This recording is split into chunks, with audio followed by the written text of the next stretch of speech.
Public interest journalism is in crisis. Across our democracies, its voice and authority have shrunk.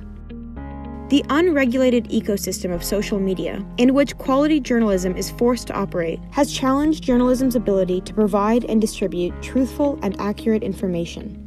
This is undermining the integrity of our democracies. Democracy depends on meaningful deliberation informed by high-quality information. Social media depends on constant engagement, largely achieved by sharing micro-targeted, divisive, out-of-context, and misleading content. The two do not work together. What can we do about it? A public interest media fund would rebuild the public square that's been bulldozed by social media.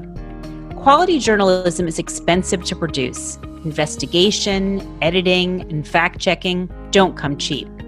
However, disinformation is produced and spread at a fraction of the cost. Strengthening the independent press can help create a healthier public square where we engage in constructive debate.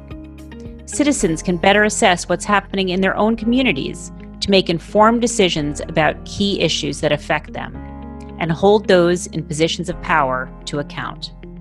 The advertising revenue that once supported local media, investigative journalism, and other hard news has shifted to larger digital platforms such as Google and Facebook. Google and Facebook combined now capture 58% of the U.S. market, followed by Amazon, Microsoft, and Verizon. The Cairncross Review acknowledged that Facebook, Google, and the shift of distribution and advertising revenues to large technology platforms have damaged some parts of journalism to a point where the market cannot repair them. A fund dedicated to supporting public interest journalism could limit eligibility to outlets that meet international standards for independent journalism, such as those of the International Fact-Checking Network's Code of Principles. These include a commitment to non-partisanship and fairness, transparency of sources, transparency of funding and organisation, transparency of methodology, and an open and honest corrections policy. It could also provide funding to organisations like the Trust Project, which is a coalition of news media that assesses the quality and credibility of the content produced.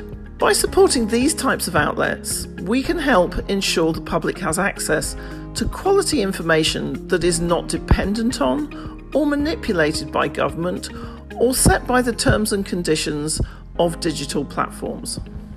The Public Interest Media Fund could be financed through new taxation applied specifically to technology giants. In this way, digital platforms would be sharing revenue earned through business models that have unfortunately undermined journalism's historic primary source of income. We know that new taxes are coming to these companies anyway. Many governments have been clear about this. What we propose is that a share of this tax is ring-fenced and directed specifically towards public interest journalism, especially local journalism of the kind that has suffered most in the last 2 decades. By investing in a public interest media fund, we would not turn back the clock to an era when a few large media institutions dominated the information space. Nor would we create a single government news service like the BBC in the United Kingdom. Instead, the vision is to support a variety of new, high-quality media outlets and to build a thriving fourth estate that defends truth, holds power to account, and enables vibrant democratic debate and decision-making.